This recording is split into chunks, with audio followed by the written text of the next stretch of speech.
Thank you for being with us. Hi, Walid. It's really a pleasure to be here with you today. Clearly, we'll talk about something really I'm passionate about, artificial intelligence and data science. So to start, could you please explain to us, Walid, the genesis of your project and when and how it all started? Yes, thank you, Alexandre, and hello, everybody. I am really delighted to be interviewed by you to have this discussion with you, Alexandre, looking after your background. And I'm happy to share actually a common passion with you, which is AI and data science. So how did it start, actually?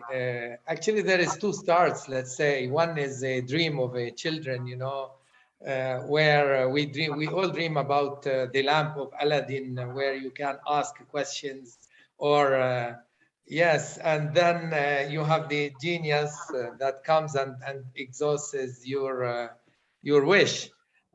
So I just dreamed about this, how we can actually ask the machine questions, and the machine can answer whatever you want.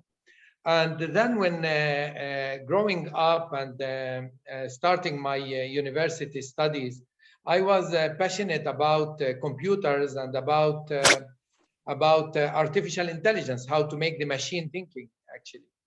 And continuing on my previous dream, I realized actually with this surprise that there was no discipline that combines actually the language, so that you can actually ask your questions in natural language, and in the same time having the algorithms and studying computers and the computer language. So there was a gap between a human language and computer language. So I did the double specialities, which is linguistics and computer science in parallel.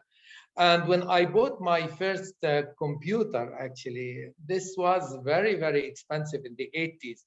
And it was costing 10,000 French francs, which was a fortune at that time, you know, for a student. So I put the computer on, and what happens is that I was just, you know, paralyzed. I can't do anything, because actually I was afraid to do anything that I destroy my 10,000 francs, you know, and so I decided actually that it is the computer and the machine to come to the humans, and not the humans to learn the machine. So I decided to create a program so that actually you can dialogue in natural language. So this is how it started, all actually about artificial intelligence. Great beginning. So how, you know, when we were preparing this this conversation, you explained to me the three pillars and the value of representation, and it's really impressive. So can you please explain to our audience today those three pillars and the expected result of each of the pillars? Yes, sure. So how I came actually to these three pillars. When I finished my PhD, and I created the first human machine dialogue in multi languages, and I created the semantic meta model, I started working in the enterprise, and the reality of the enterprise was really different from Aladdin and the children dream. So that it is all about economics, and it's all about performance, and it's about value, etc. So actually, I focused on value. So what is value? So as a linguist, actually, just look at the dictionary. Value is the word that actually has the sense, the meaning, and its opposite. It's a polysem. So it means the quantitative value, or what we can measure, what is worth, actually, like money.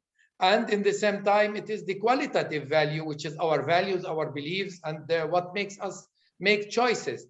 And actually, all the economical model that were existing were not actually linking these two meanings together, which is extremely important to our behaviors, because we behave actually unconsciously, linking them together while we take decisions. So creating value. So I said, okay, what are the three elements that makes the value creation while linking these two things together? And it was the rules of the game. So what is the context within which we are operating? So the rules, the laws, the standards, etc. So this is one of the pillars, because we operate to create value within rules. The second was the money, because actually the target that represents the natural asset was the money. And the third one is the data, which is the assets that we use and the resources that we use, so that we can transform this data into value, into money. And linking these three pillars together, actually, you can imagine any enterprise, whatever it is, for profit or for non-profit. These are the three elements that actually we deal with all the time to create value. And of course, the human factor, which is the cooperation, which is the transaction that is at the heart of the model, and the transaction is between humans. So these are the three pillars, so the rules, the value, and the data, that actually represents the value creation in any context and in any discipline. Okay, so let's go a little bit more into the AI models, because when we think and we hear that governing by values for a better justice, we consider this a slogan. It's a reality. Can we really have a reality of governing by values using AI models? How we can do it? We have multiple problems actually to govern. So the governance is still really a big problem. Governing is so far we were governing by law and by fear.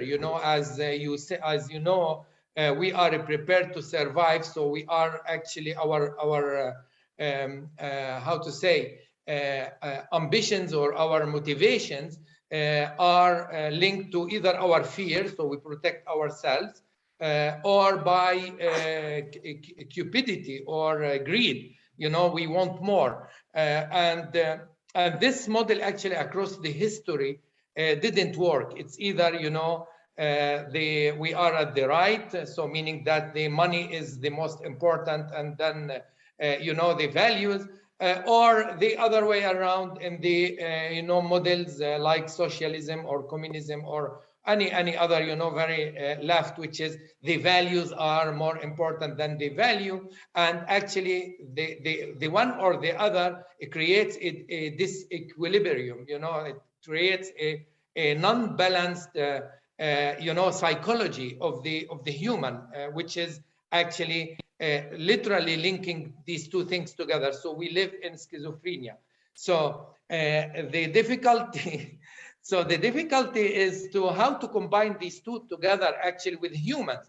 Actually with the humans, it is just impossible. So that actually the humans, they are emotional, and they are actually tending to go to the one way or the other. So to the values or to the value or the money. So the artificial intelligence role here is to understand the verbatim of the humans, meaning the words and the objectives and the rules of the game, and to interpret it literally like a parrot, to the computer, so that there is no deviation from the meaning.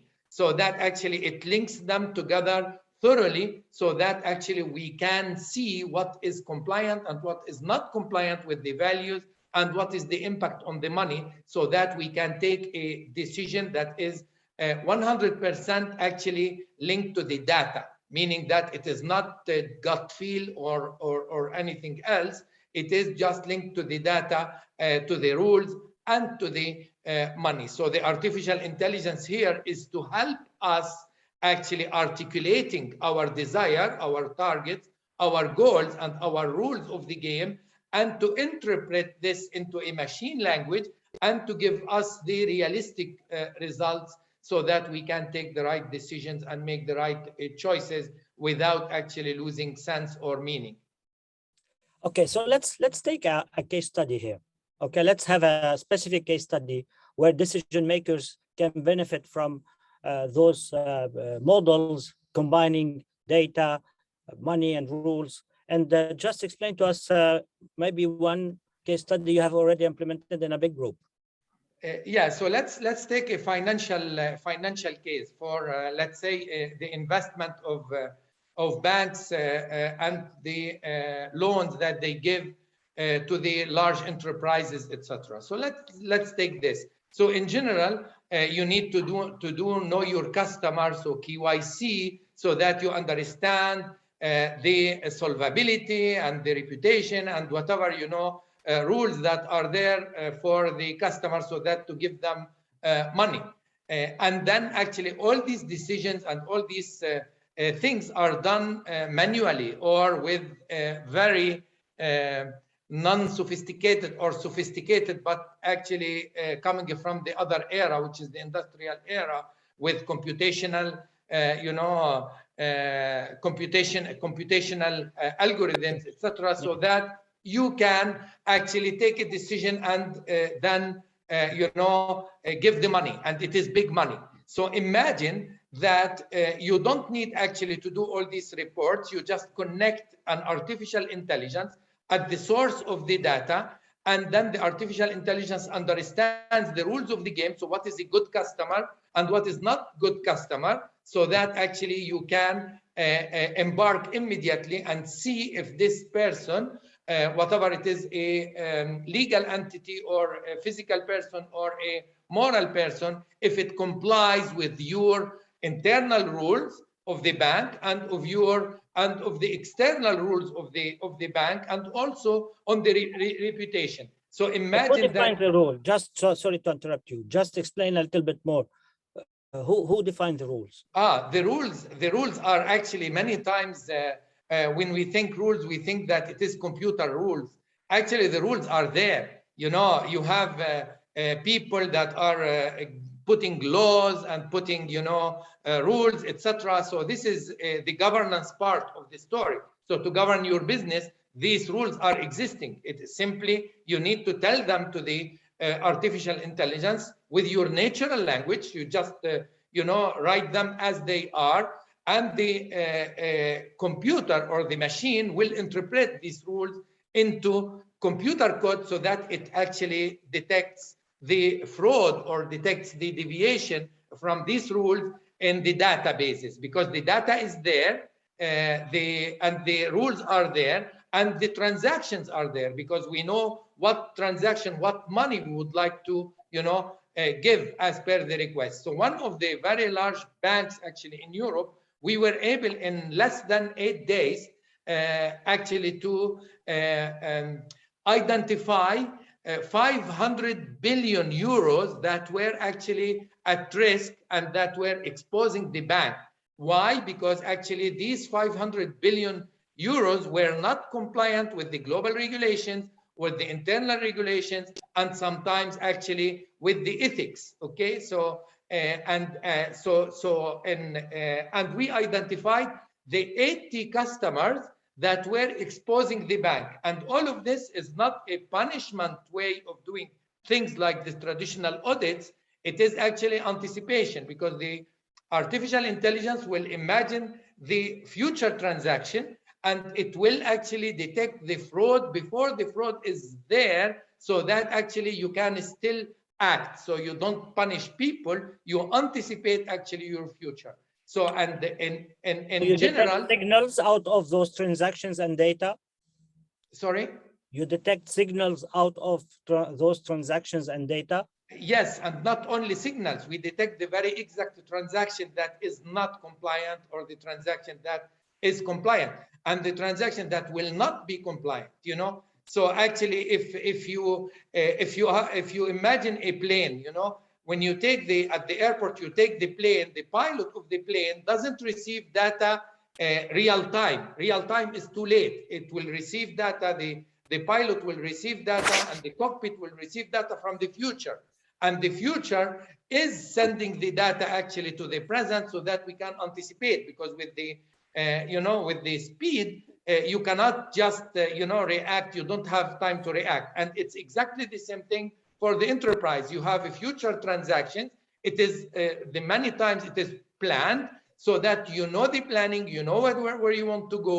So if we connect to that data, which is the future data, and we know what is the perfect transaction, the artificial intelligence is able to tell us if this transaction will be executed flawlessly according to the rules or not. And then you can anticipate, and then you can adjust the current data so that actually it matches with the future data according to the future rules of the game, so that actually you are safe and you will be able to govern actually the value with the rules and with the values that are important to you today.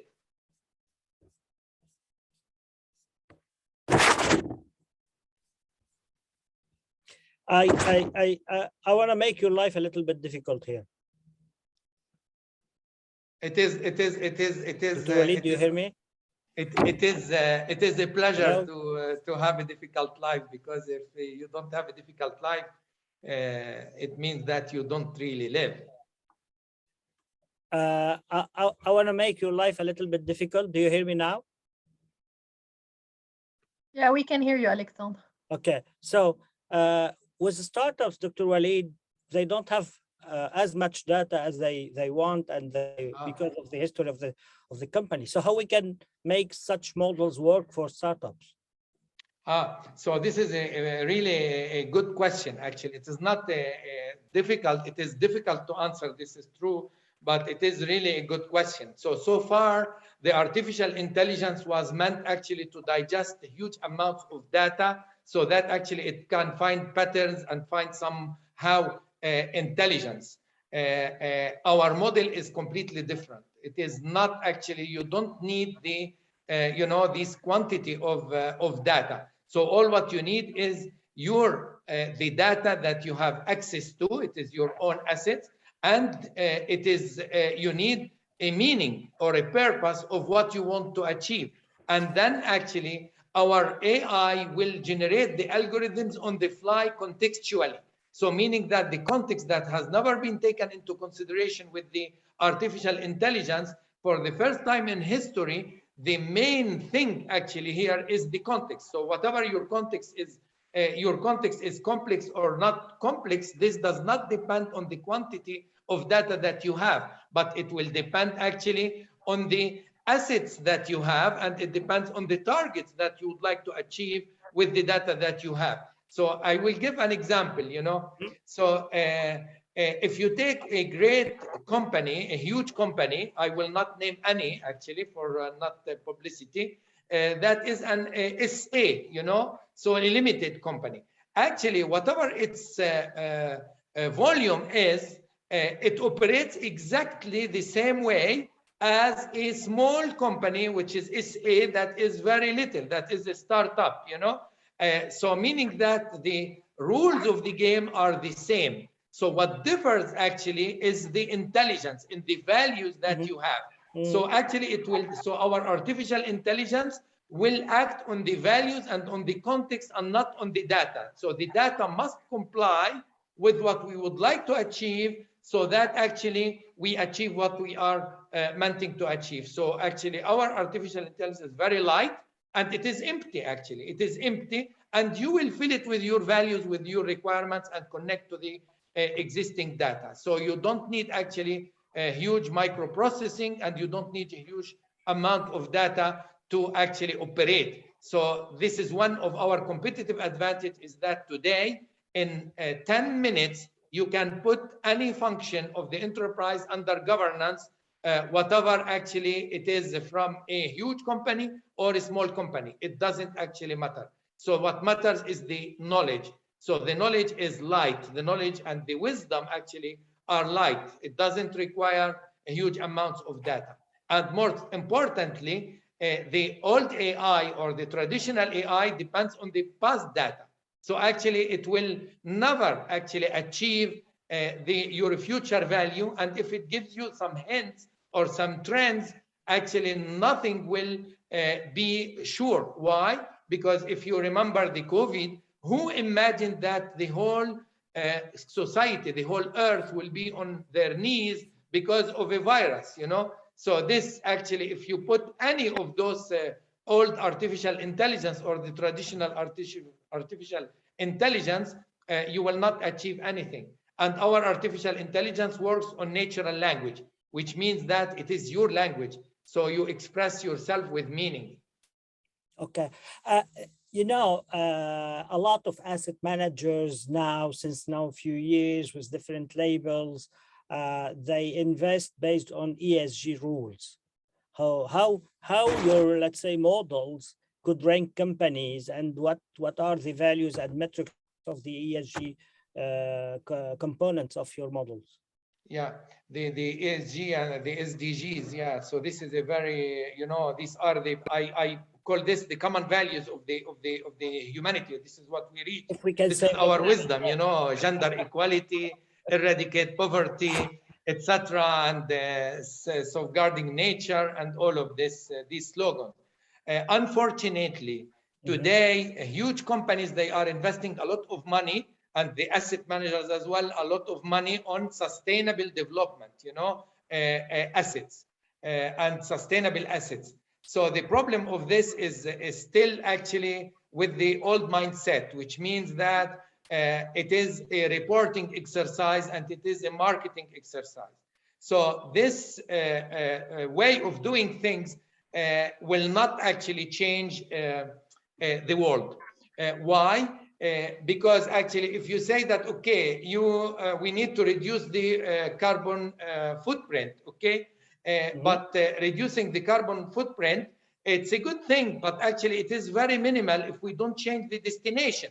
Because what is important actually is the destination, where we would like to reach. If our destination today is still the performance, which means that whatever we do, we will actually pollute at the end, and we will actually destroy what we have as assets, whatever we minimize. But what actually our artificial intelligence does is linking this to the real data, not a marketing exercise, and changing the destination, which means the destination, it's not anymore the performance, but it is the value. It is the value with values. And actually, this gives us a much more room for acting, actually, so that we can adjust our behaviors, so that actually we can reach the value in a different destination where you have justice, prosperity, and you have actually value for people. So changing this paradigm, changing the destination, governing by value, it changes everything. So governing by fear, governing by performance, this actually using these key performance indicators, it will actually, we will reach actually the end, maybe if we reduce our footprint, etc. It will take actually probably more time to destroy ourselves, because actually this is the direction we are taking using the performance. So if you change the destination and you govern by value, you have a bigger chance actually that you may save actually the humanity.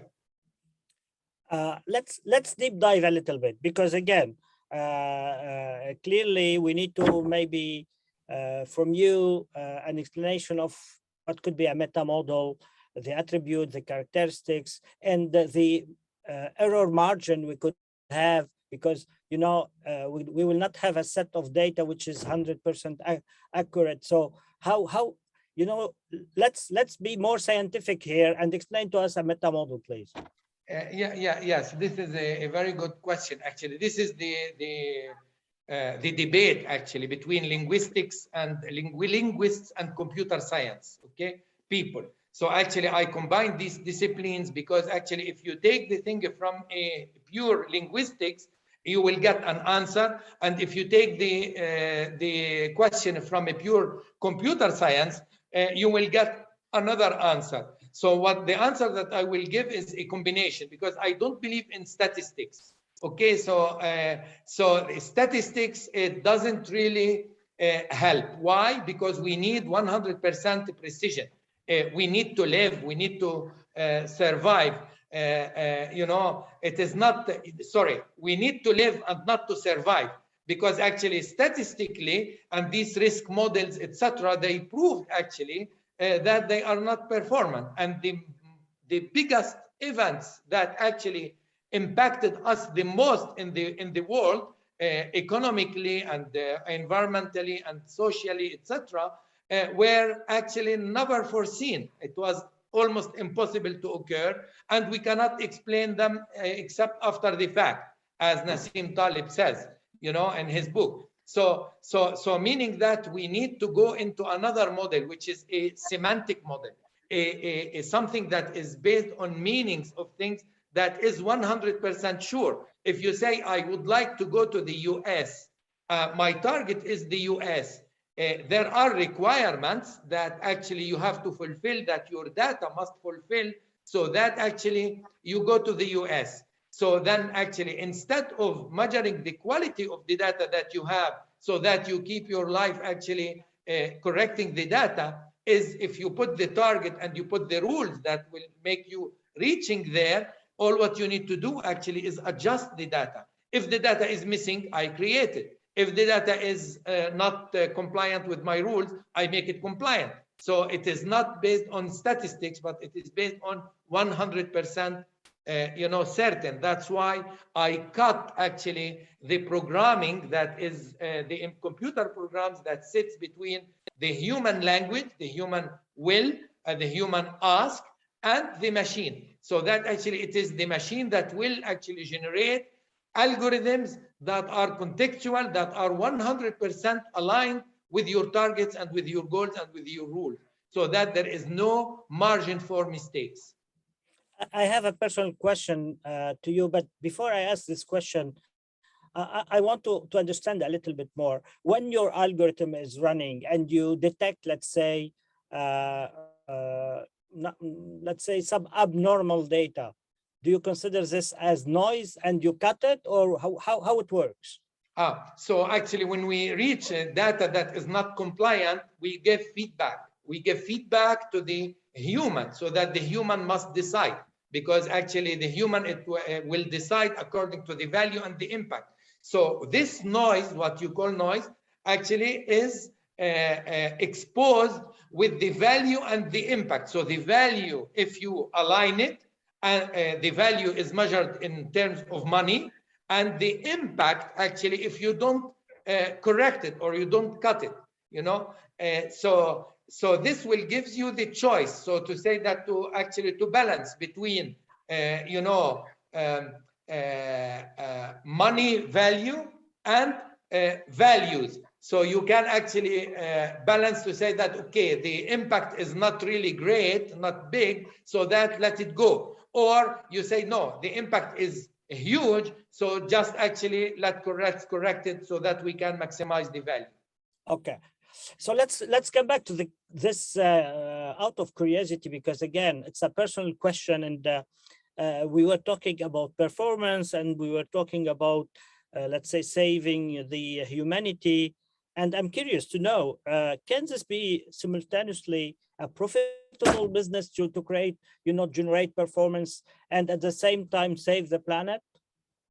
Actually, this is a very good question. So far, actually, it was the one way or the others. This was actually the standard and the traditional models. So the model that I came with, which is governance, you can do both. Because actually, if we have the same destination, and the destination is actually prosperity for the planet, for the people, and for profit as well, so then you will align the data, actually force the data to be aligned so that you can accomplish the three in the two ways in the same time. Because if we have a common goal, there is no conflict. So the conflict comes when we have divergent goals. So for me, it is not imaginary, it is real. We have actually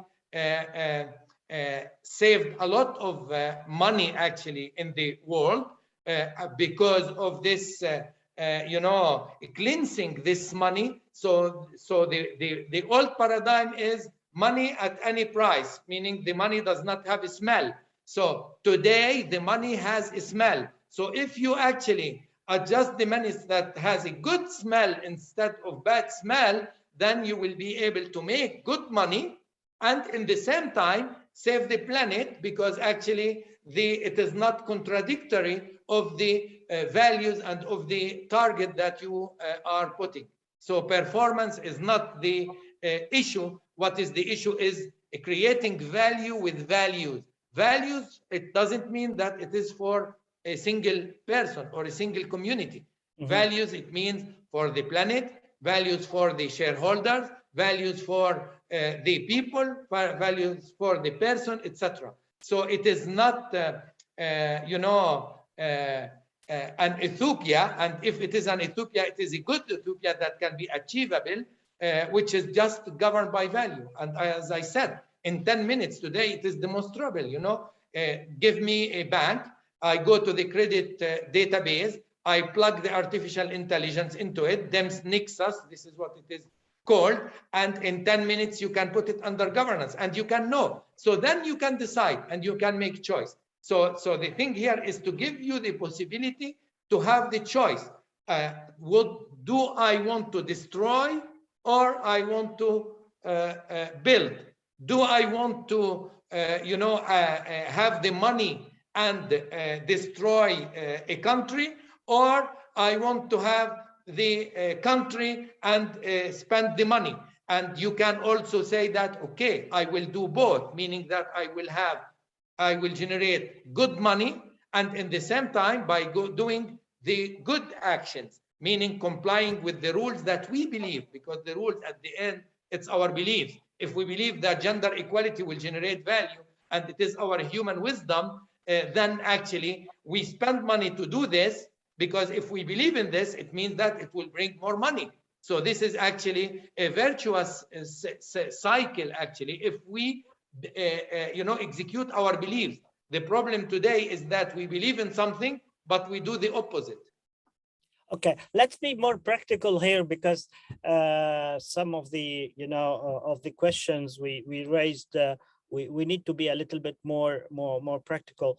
And before we conclude and we talk about the vision and ambition for DMS, there are, because I think there are many, some machine learning part of the after the NPL,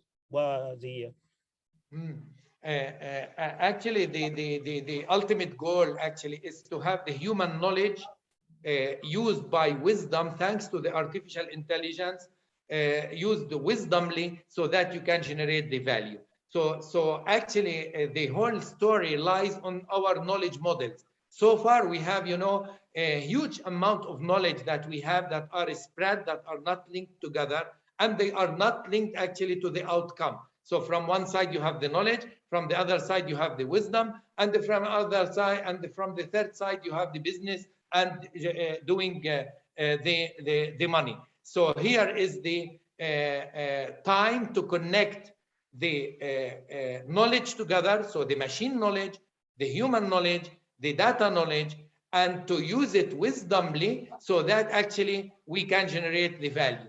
So for us, DEMS Nexus will become the platform for maximizing the value of knowledge to have a great outcome, and vice versa, meaning to understand the outcome, how it has been done. Was it done wisdomly, or was it done randomly, or was it done actually with a bad intention? So for me, it's not about intelligence. So the intelligence is not artificial. We need actually to move from artificial intelligence to contextual intelligence, to collective intelligence, so that we can actually use our knowledge intelligently with wisdom, so that actually we can accomplish our missions and our money. And believe me, excellence is cost less money, and actually the result is 100% sure, whereas the old model of quality is relative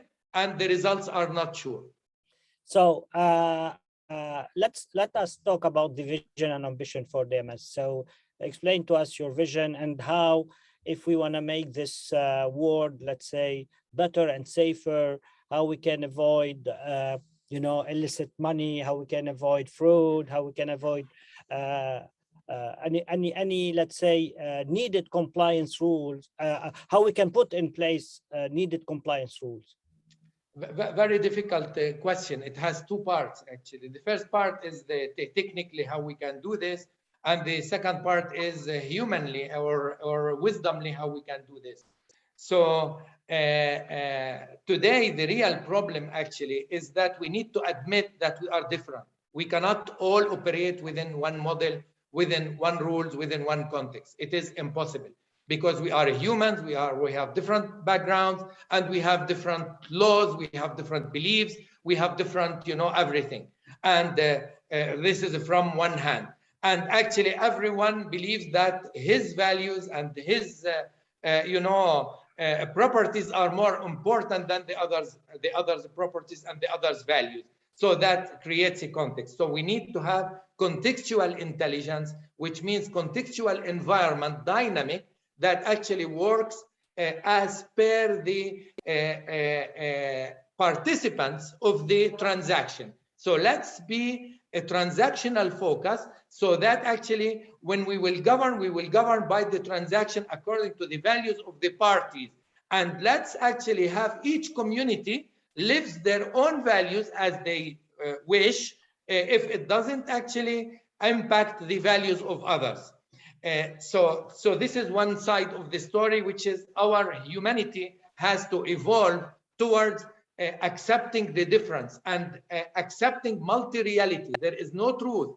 It is actually different truth for everyone. So let's work and the digital world is a great opportunity for us to create our world, our universe. We can create multiple universes together that have different type of values, different type of rules, and we can actually exchange between these communities. So this is the human part. But let me interrupt you here because we are adding a massive amount of data with the digital world, with the crypto world, and you need to add additional rules. You need to add additional firewalls. So how we correct. So this is extremely correct. So this is the second part of the answer, which is actually technically how we can do, because actually with this huge amount of data, a huge amount of rules, etc., how we can do actually simplify it to the natural properties. So the natural rights. So the natural rights, what does that mean?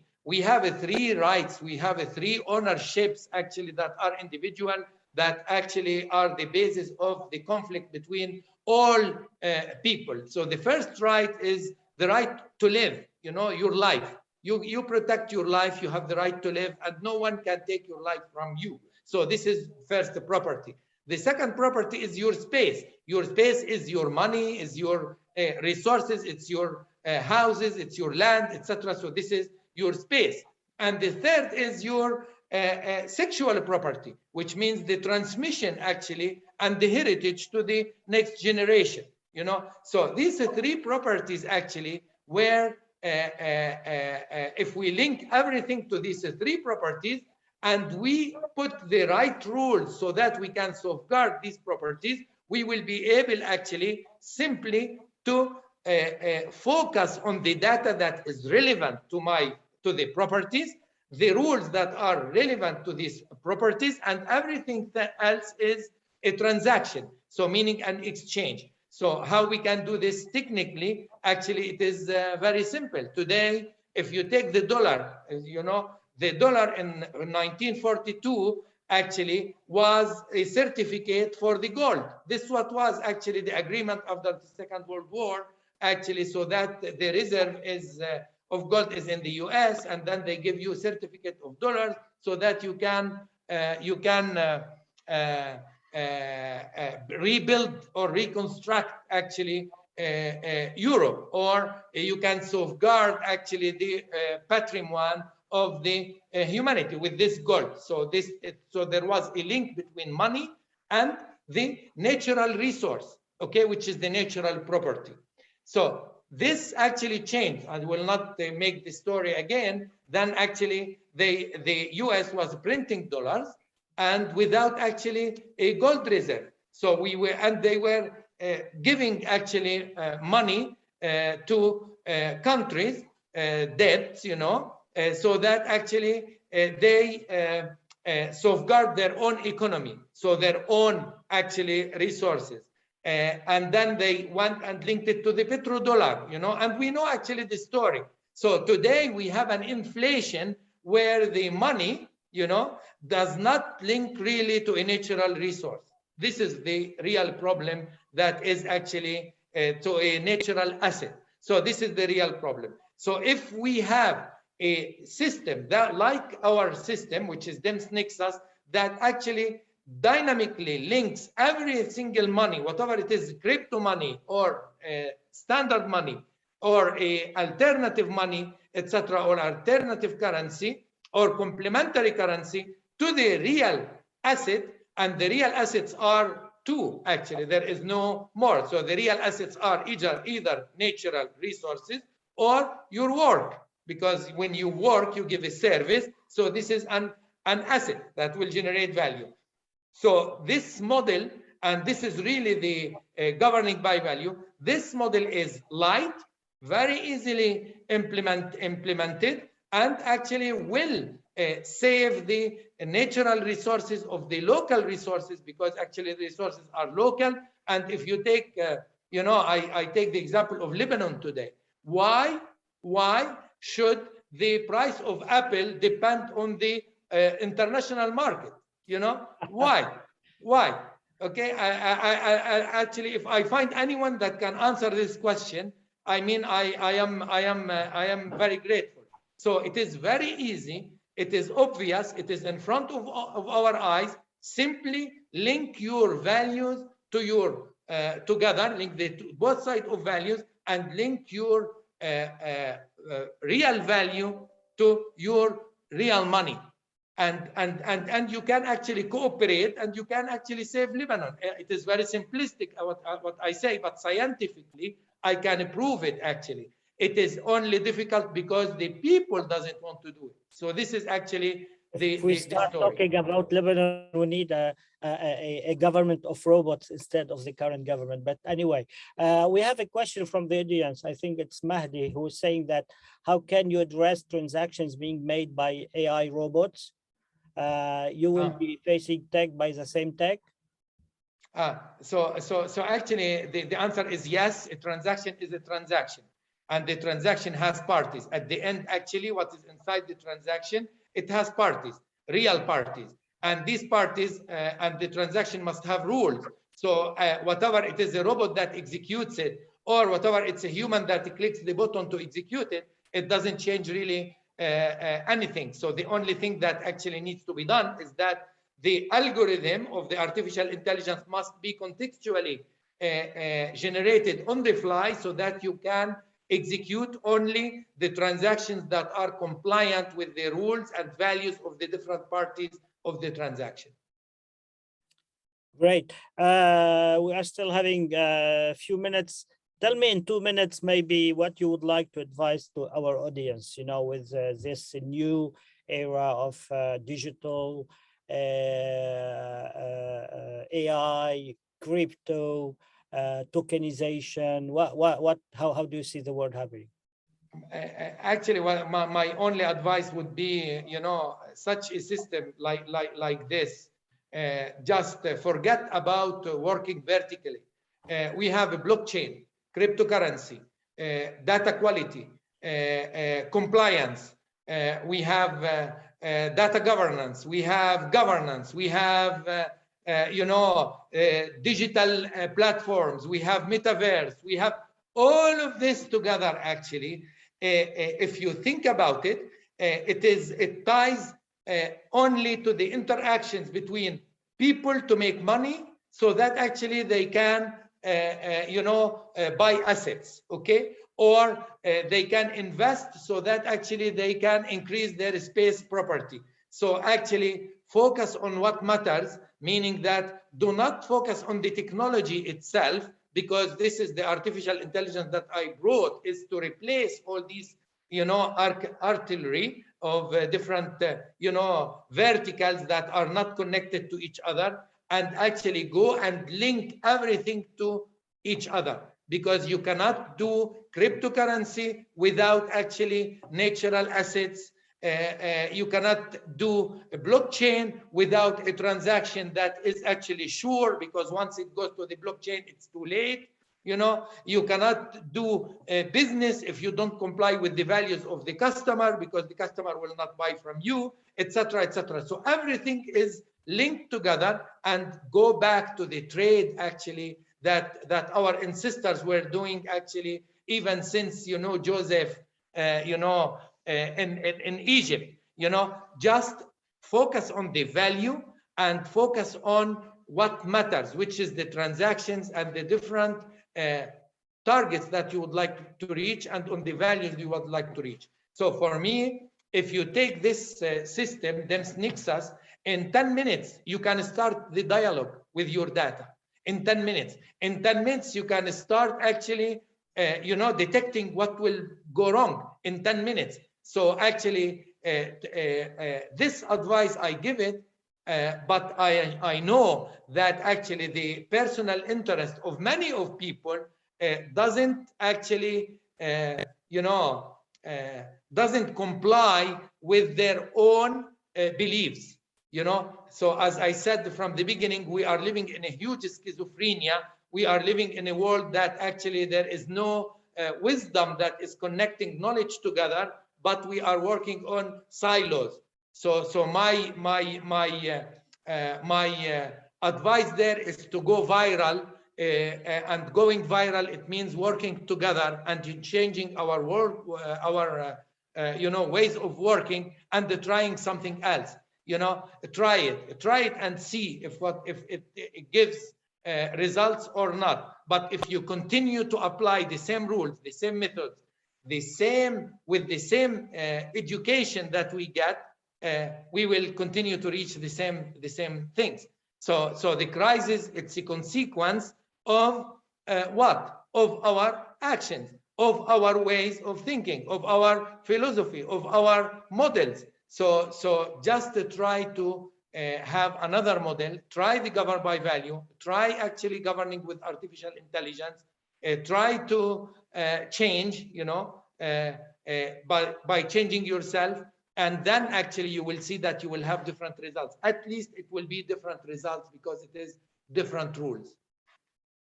Thank you very much. It's I really I'm passionate about all those topics, and it's a very, very, very interesting conversation. Thank you all attendees and live team. Maybe Jihan, over to you. Maybe you would like to get additional questions from the audience before we close. Yes, of course. I know that there's a parallel discussion going on, but if anybody would like to ask a question, please feel free to do so in the Q&A or in the chat for us to answer.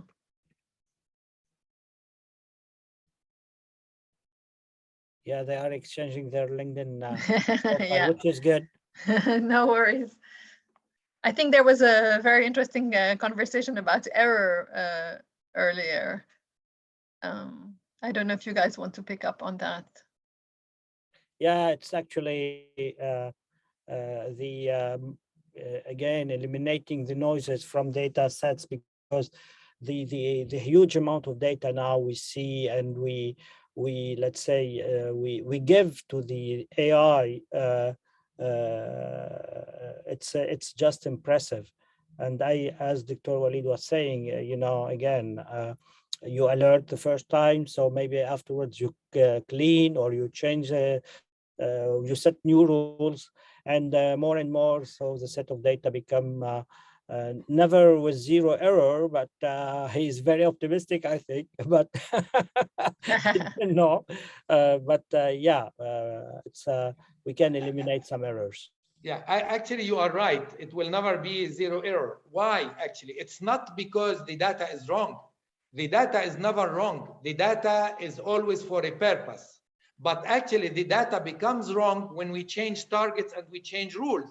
So if you change the rule, the data becomes not complying with actually your future targets, your new targets, and the new rules. So if the rule is changing, you need to continue. Actually, excellence is a continuous process. It's not, it's a continuous journey. Even it's not even a process.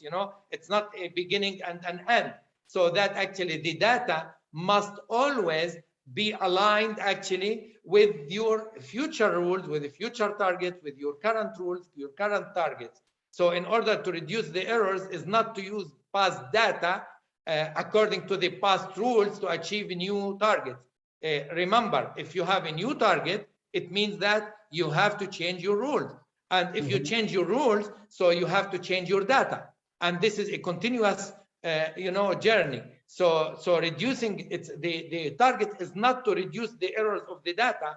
It's actually to minimize the impact of the data, the negative impact of the data, and to maximize the positive impact of the data. But in all cases, if you work on the future, then actually you have time to correct the data so that it fits to your future. So just change your mind, and this is actually your takeaway. Don't think machine learning. When you say artificial intelligence, remove machine learning from your mind, because actually machine learning is not artificial intelligence for me personally. Statistics, it's not artificial intelligence. Artificial intelligence is the capacity to use knowledge in order to solve problems on the fly. This is the intelligence. It is not about finding, data patterns and finding, solutions to previous problems from the data patterns, etc. So this is for me. You have a question from Mahdi. So if you are familiar with the DLT system, so would it be simple to set up proper governors to a DLT system? That's the question, Mahdi, correct?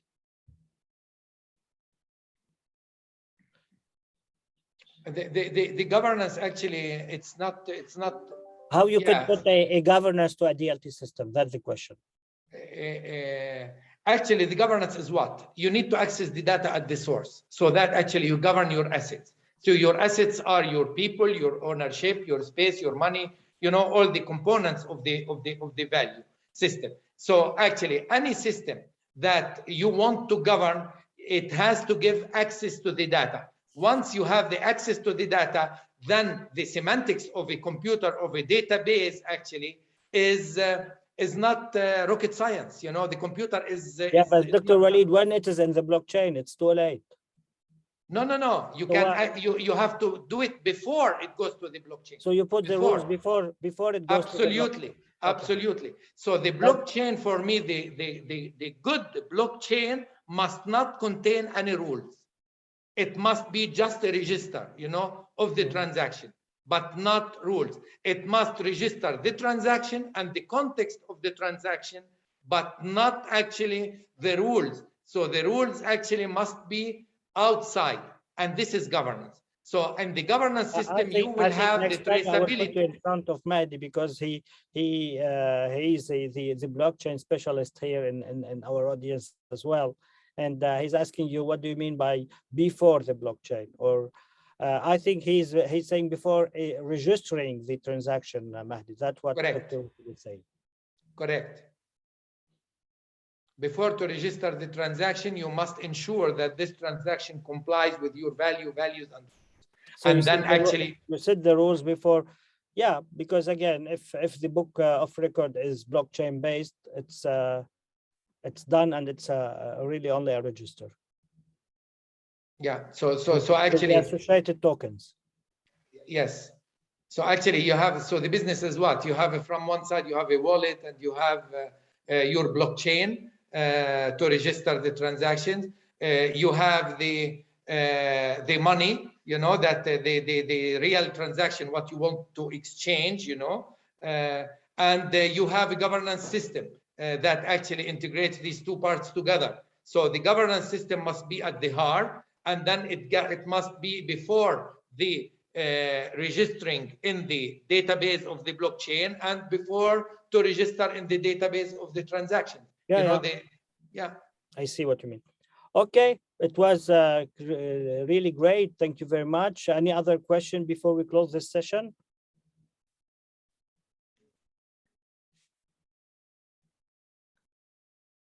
No, I think we're good. Thank you both very much. Thank you for everybody for listening in, and definitely lots of food for thought on a very happening topic. It's very happening topic. Correct. Thank you very much, and don't hesitate actually to ask to see the system. The system is real. It's not theory. Thank you. Definitely. I will, whoever's interested, I'm happy to connect you all. Okay. Thank you very much. Thank you. Okay, Take thank Have you, a good care. day, everyone. everybody. Cheers. Bye-bye. Bye. Bye.